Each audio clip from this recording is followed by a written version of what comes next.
We are using every available resource to stop the oil from coming ashore.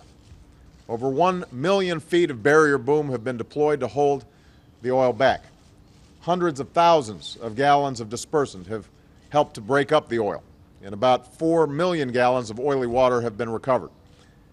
13,000 people have been mobilized to protect the shoreline and its wildlife, as has the National Guard. And this week, we also sent to Congress legislation that would provide us with the additional resources to mitigate the damage caused by this spill. And I asked for prompt action on this legislation. Now, it would help with cleanup efforts. It would provide unemployment assistance and job training to folks whose jobs are affected by this crisis, and it would help with the region's economic recovery. I know BP is committed to pay for the response effort, and we will hold them to their obligation.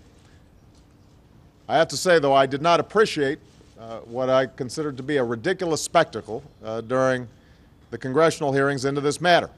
You had executives of BP and Transocean and Halliburton falling over each other to point the finger of blame at somebody else. For too long, for a decade or more, there's been a cozy relationship between the oil companies and the federal agency that permits them to drill. It seems as if permits were too often issued based on little more than assurances of safety from the oil companies. That cannot and will not happen anymore. And so I've asked Secretary Salazar to conduct a top-to-bottom reform of the Minerals Management Service.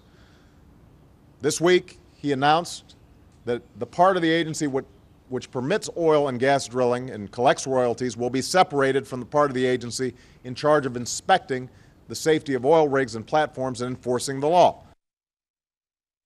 And today we're announcing a new examination of the environmental procedures for oil and gas exploration and development. I will not tolerate more finger-pointing or irresponsibility.